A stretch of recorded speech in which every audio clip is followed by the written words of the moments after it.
y a los ángeles que no guardaron su dignidad, sino que abandonaron su propia morada, los ha guardado bajo oscuridad en prisiones eternas para el juicio del gran día. Judas utiliza ahora otra ilustración y es la ilustración de los ángeles que cayeron y se rebelaron también, que manifestaron ese espíritu de disidencia en el reino de los cielos. Como dice el libro de Apocalipsis, que Lucifer, en esa gran disidencia en el cielo, arrastró con él la tercera parte de los ángeles porque se mostraron contrarios a la organización celestial y a los preceptos de nuestro Dios. Vamos a leer Judas, el versículo 11. Y perecieron en la contradicción de Coré. Perecieron en la contradicción de Coré. Coré, Datán y Abirán fueron otro trío del Antiguo Testamento que mostraron un espíritu disidente acerca del sacerdocio que Dios había establecido en Moisés, en Aarón, y ellos pretendían usurpar también esas posiciones. Coré fue eliminado por el poder de Dios. Coré fue castigado cuando mostró con todos sus seguidores, 250 seguidores, fueron quemados por el fuego y ellos fueron tragados literalmente por la tierra. Vamos a mirar a continuación algunas de las características del espíritu de la disidencia. La primera característica de los disidentes, hermanos y amigos, y que debemos tener muy en cuenta, es que usan la Biblia y el espíritu de profecía de acuerdo con sus conveniencias. Utilizan la Biblia y el espíritu de profecía de acuerdo con sus conveniencias. Es decir, tratan de que la Biblia se adapte a sus ideas, en vez de permitir que las ideas nuestras se ajusten y se adapten a lo que dice la revelación de la palabra de Dios. El profeta Isaías, hablando de esta situación, nos da un consejo que es muy pertinente. En el capítulo 28 del libro de Isaías, el versículo 9 y el versículo 10, él aconseja: ¿a quiénes se enseñará ciencia o a quién se hará entender doctrina? ¿A los destetados? ¿A los arrancados de los pechos? Porque mandamiento tras mandamiento, mandato sobre mandato, renglón tras renglón, línea sobre línea, un poquito aquí y un poquito allá. Isaías está presentando aquí un principio hermenéutico, un principio de interpretación de la Biblia de manera correcta. Es decir, que no podemos utilizar los escritos de las Sagradas Escrituras, tampoco podemos utilizar el espíritu de profecía para adaptarlo a nuestras conveniencias, pero tenemos que ser justos y honestos para que el mensaje de Dios pueda ser aceptado tal como el Señor lo ha presentado y lo ha dado. Es decir, Isaías nos está diciendo que deberíamos respetar al interpretar las Escrituras, deberíamos respetar el contexto general, el contexto fundamental, porque él está diciendo un precepto aquí y un precepto allá, un texto aquí y un texto allá, renglón sobre renglón, línea sobre línea. Sabemos que cada texto está rodeado por un contexto, sea de la Biblia o sea del espíritu de profecía. Existen por lo menos 4 clases de contexto: el contexto inmediato, el contexto mediato, el contexto general y el contexto fundamental. Por eso Isaías nos dice que deberíamos ir a otros textos que puedan iluminar el texto en cuestión. Si nosotros realizamos ese ejercicio, apreciados hermanos, no caeremos entonces en el error disidente de tomar un solo texto, de tomar un solo párrafo de la Biblia o del Espíritu de Profecía para adaptarlo a nuestras propias conveniencias. La sierva del Señor, en Mensajes Selectos, el tomo 1, la página 50, declara: sé que muchos toman los testimonios que el Señor ha dado y los aplican como suponen que debieran ser aplicados, extrayendo una cláusula aquí y otra allí, sacándola de su contexto adecuado y aplicándola de acuerdo a sus ideas. Este es un error craso que no podemos cometer quienes estudiamos y respetamos la revelación de Dios. No podemos sacar un texto fuera de contexto, porque entonces incurrimos en que el mensaje correcto de la palabra de Dios sea completamente distorsionado. Así que una de las características del espíritu disidente es sacar de contexto las declaraciones que Dios ha presentado. Debemos ser muy respetuosos cuando interpretamos las Sagradas Escrituras y no omitir cada uno de los contextos. Una segunda característica del espíritu disidente es que crean división en la iglesia. El espíritu disidente en un hombre o en una mujer se caracterizará porque siempre propenderá por la división dentro de la iglesia. Un espíritu divisionista que va contra el espíritu bíblico de la unidad. Así como hay una unidad perfecta entre el Padre, el Hijo y el Espíritu Santo, son un solo Dios, el Señor anhela que la iglesia pueda permanecer completamente unida. Por esa razón, en su última oración, que está registrada en Juan el capítulo 17, el Señor elevó esa oración para que la iglesia permaneciese unida como Él y el Padre son uno.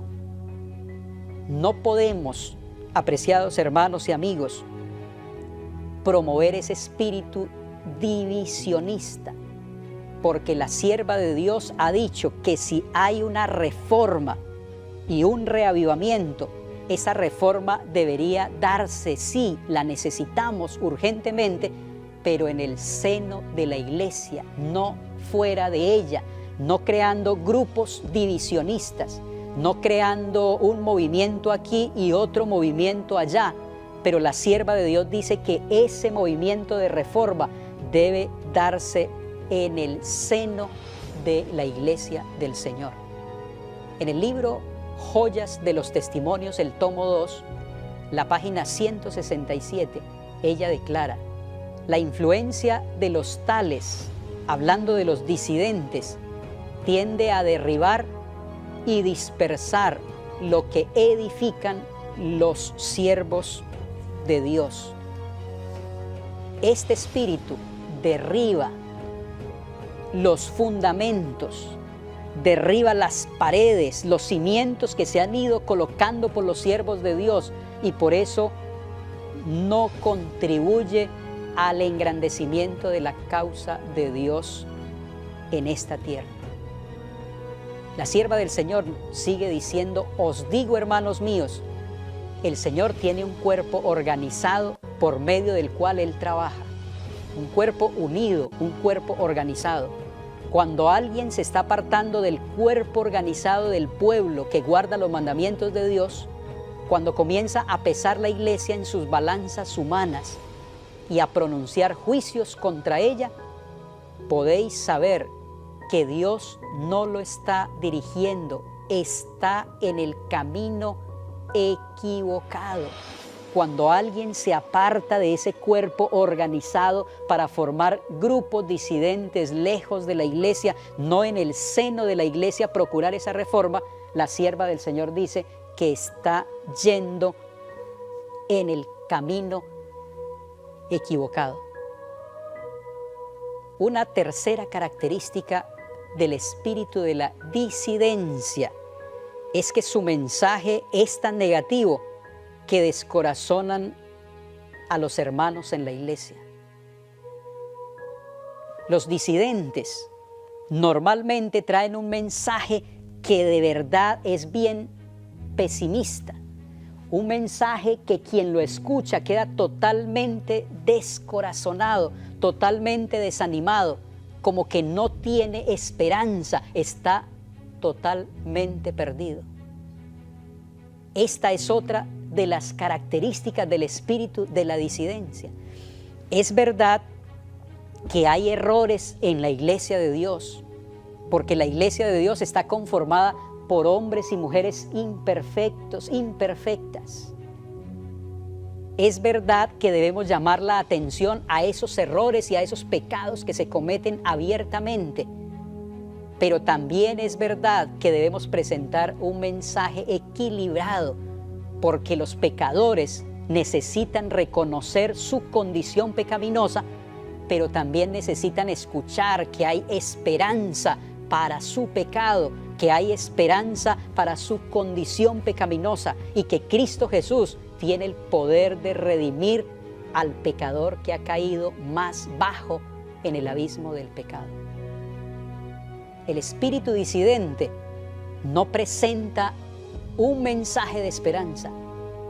El espíritu disidente solamente presenta un mensaje negativo que tiende a descorazonar a los hermanos. Y esa no puede ser, amigos, no puede ser nuestra experiencia. Quienes predicamos el Evangelio, sí debemos señalar al pecado y llamar al pecado por su propio nombre, pero al lado de ese pecado debemos presentar la solución, y la solución es Cristo Jesús, porque Él dijo que había venido para salvar a los pecadores, de los cuales yo soy el primero. Sí, hay pecado, pero también hay una esperanza que otorga la persona maravillosa de nuestro Señor Jesucristo. Nuestro mensaje no puede ser un mensaje disidente de solo condenación. Nuestro mensaje debe ser un mensaje equilibrado de esperanza para los pecadores. Apocalipsis, el capítulo 3. Este es un texto muy utilizado por los disidentes, por el espíritu de la disidencia, para dejar sin esperanza a la iglesia de Dios. Apocalipsis, el capítulo 3, los versículos 14 al 17. Dice así: y escribe al ángel de la iglesia en la Odisea: he aquí el amén, el testigo fiel y verdadero. El principio de la creación de Dios dice esto: yo conozco tus obras, que ni eres frío ni caliente. Ojalá fueses frío o caliente, pero por cuanto eres tibio y no frío ni caliente, te vomitaré de mi boca. Porque tú dices: yo soy rico y me he enriquecido, y de ninguna cosa tengo necesidad, y no sabes que tú eres un desventurado, miserable, pobre, ciego y desnudo. ¡Qué mensaje tan fuerte! ¡Qué mensaje tan duro! Pero el testigo fiel, mis amigos y hermanos, el testigo fiel diagnostica el problema de la iglesia en estos versículos. Dice que la iglesia de la Odisea ojalá fuese fría o caliente, pero por cuanto es tibia, te vomitaré, dice el texto, de mi boca. Porque tú dices, yo soy rico y me he enriquecido y de ninguna cosa tengo necesidad, pero no te das cuenta. La iglesia tiene un problema de desconocimiento. No te das cuenta que eres un desventurado, miserable, pobre, ciego y desnudo. Si el mensaje terminara en ese versículo, la iglesia de Dios quedaría sin esperanza. La iglesia de Dios quedaría descorazonada. Pero yo alabo al Señor porque ahí no termina el mensaje continúa y el testigo fiel que diagnosticó el pecado de la iglesia, el testigo fiel que diagnosticó la enfermedad de tibieza de la Odisea, ahora el testigo fiel entonces prescribe el remedio, trae una solución para que la iglesia no quede sin esperanza. Por eso, el libro de Apocalipsis, el capítulo 3, los versículos 18 al 22, podemos encontrar el equilibrio entre ese mensaje duro donde se diagnostica el pecado, pero el mensaje de esperanza, el remedio, la solución para ese difícil problema. Dice Apocalipsis 3 y el verso 18. Por tanto, yo te aconsejo que de mí compres oro refinado en fuego para que seas rico, y vestiduras blancas para vestirte, y que no se descubra la vergüenza de tu desnudez, y unge tus ojos con colirio para que veas. Yo reprendo y castigo a todos los que amo. Aquí el texto está diciendo que el Señor nos ama, de lo contrario no nos estaría reprendiendo. Sé pues celoso, aconseja, y arrepiéntete. He aquí yo estoy a la puerta y llamo. Si alguno oye mi voz y abre la puerta, entraré a él y cenaré con él y él conmigo. Y ahora dice, al que venciere, está diciendo que hay oportunidad de vencer nuestros pecados, que hay oportunidad de salir de esa condición de tibieza laodicense, que podemos arrepentirnos y vencer por la gracia y el poder de Dios. Y si nosotros vencemos esa condición, dice el testigo fiel, le daré que se siente conmigo en mi trono, así como yo he vencido y me he sentado con mi Padre en su trono. El que tiene oído, oiga lo que el Espíritu dice a las iglesias.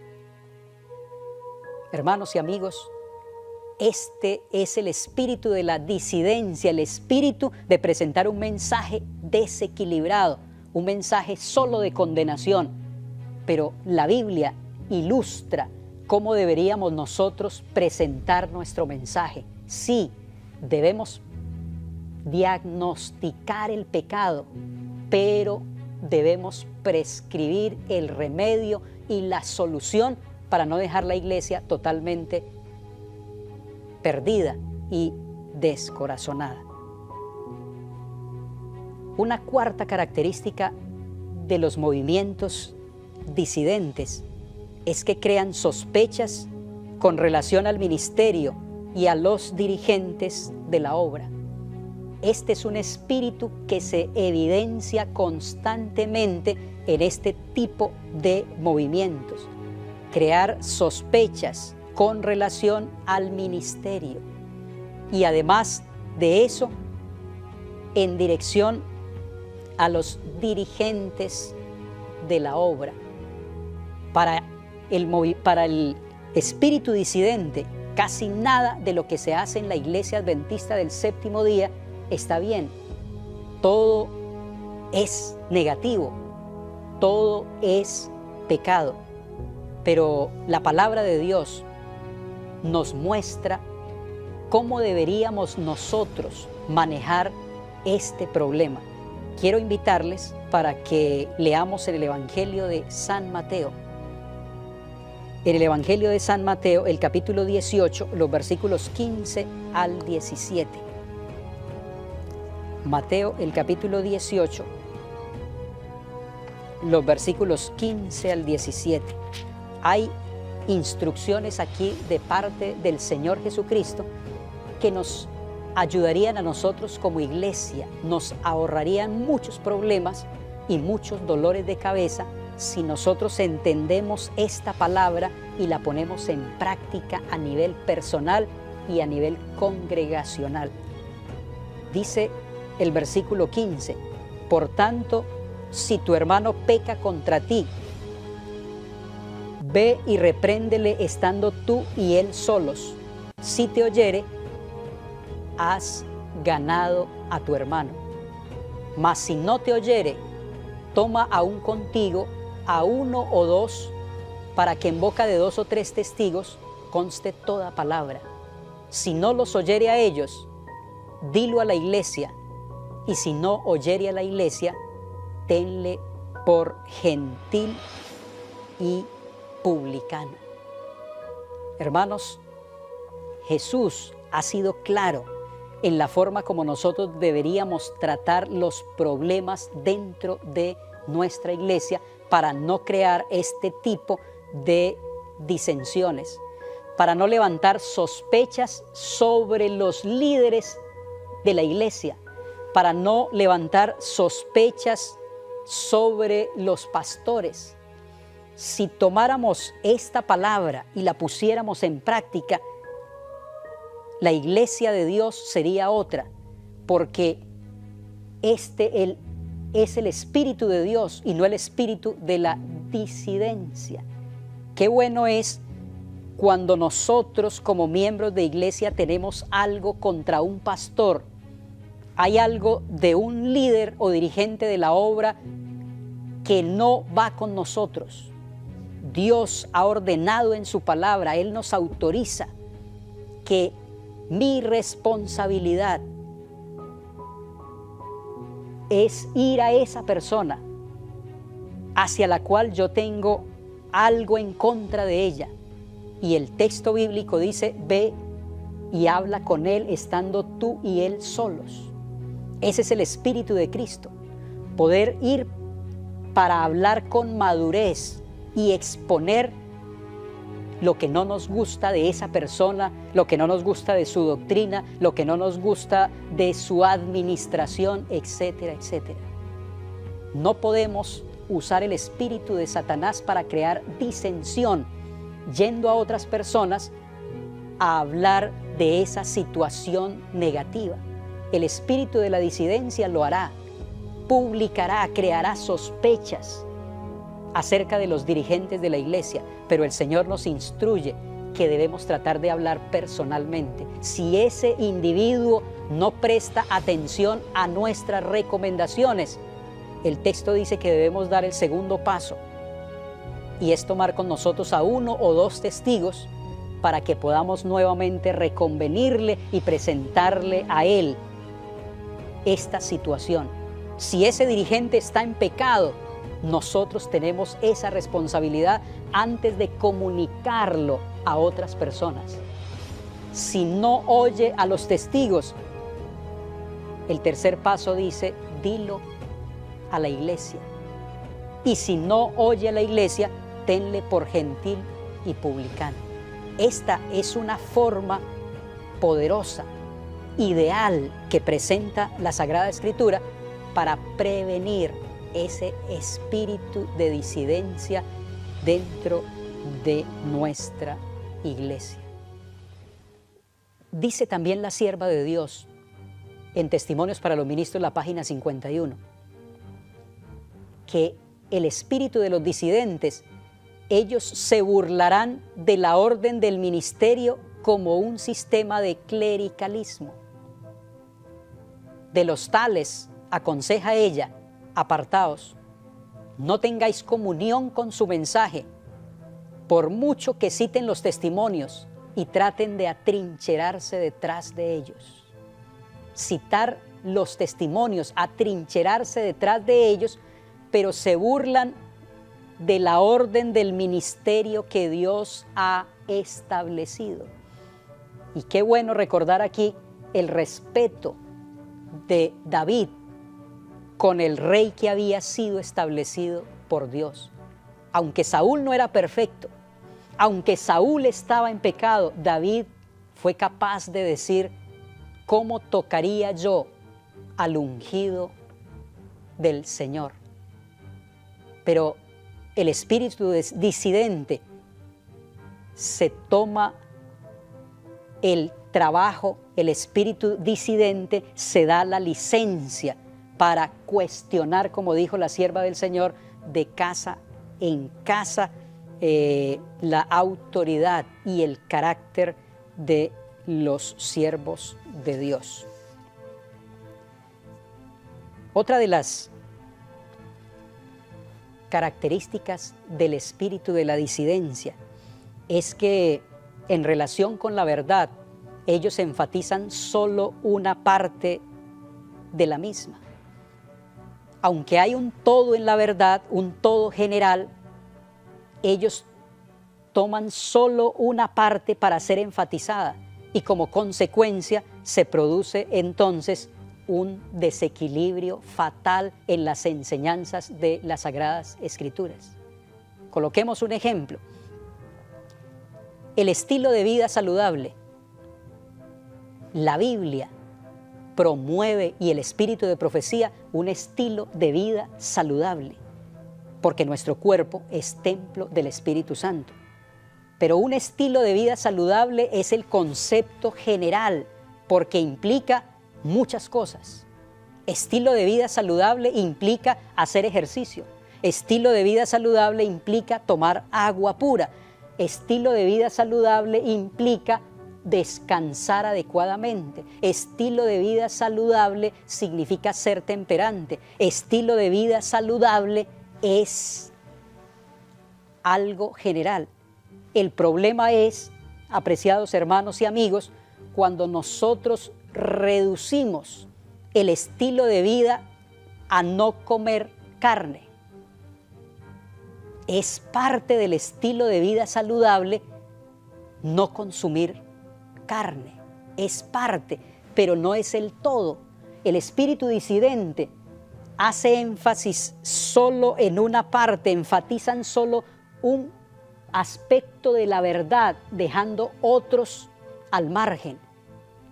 Pero esto no puede ser, porque el pueblo de Dios debe ser un pueblo totalmente equilibrado. No podemos ver solo una parte de la verdad, pero necesitamos ver el todo que Dios ha presentado. Como ya hemos dicho, aunque eliminar el consumo de la carne es importante, también es importante para promover el estilo de vida saludable todos los otros elementos que conocemos como los remedios naturales que han sido dejados por Dios.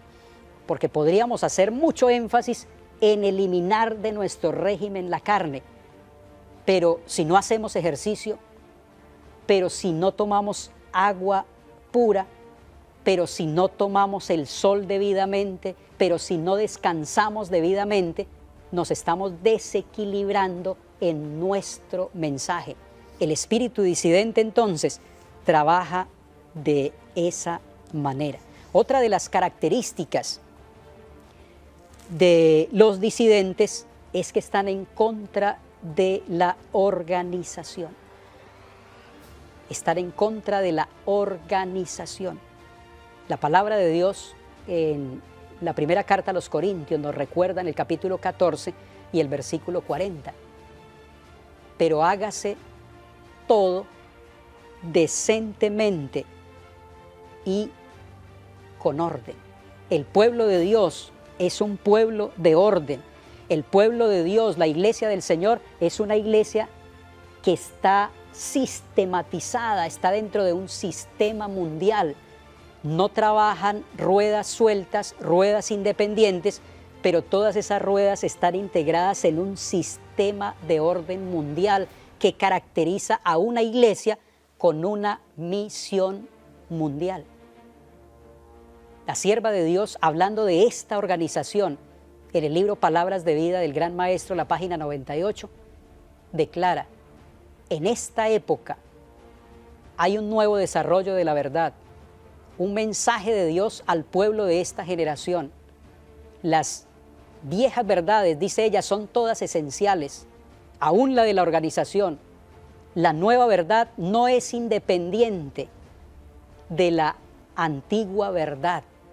Es únicamente comprendiendo las antiguas o viejas verdades como podemos entender las nuevas, a la luz de que brilla en el nuevo desarrollo de la verdad, la que glorifica la nueva verdad que ya ha sido establecida. Así que el pueblo de Dios seguirá esas verdades que han sido establecidas con respecto a la organización y declara aún más que nadie albergue el pensamiento de que podemos prescindir de la organización, dice el Señor. Que nadie albergue el pensamiento que podemos prescindir de la organización, que ninguno de nuestros hermanos esté tan engañado como para intentar destruirla. En el nombre del Señor os declaro que la organización ha de permanecer fortalecida y establecida hasta el tiempo del fin. Apreciados hermanos, cuando un hombre o una mujer se levantan para lanzar improperios y para fomentar dudas acerca de la organización de la iglesia del Señor, esta persona ha sido engañada por el diablo, porque el Señor ha dicho que su pueblo se mantendrá organizado y unido hasta el tiempo del fin. Finalmente, una última característica del espíritu disidente es que no permanecen en la iglesia, pero se separan de ella. Alguien formuló la pregunta: si hay apostasía en la iglesia, ¿debemos abandonarla? Si hay apostasía en la iglesia, ¿debemos abandonarla? Si nosotros miramos los ejemplos bíblicos, Moisés, por ejemplo, frente a esa gran apostasía del becerro de oro, permaneció dentro del pueblo de Dios. Daniel, frente a la gran apostasía, se mantuvo con el pueblo del Señor. Jeremías, frente a esa gran apostasía, se mantuvo para ayudar al pueblo de Dios. Apreciados hermanos, no podemos abandonar este barco, no podemos abandonar esta iglesia que Dios está conduciendo en este tiempo final. No podemos promover grupos disidentes, grupos fuera de la iglesia, porque la palabra del Señor declara que la reforma verdadera debe hacerse en el seno del pueblo de Dios. Oramos para que Dios nos libre del espíritu disidente y podamos tener el espíritu de Cristo.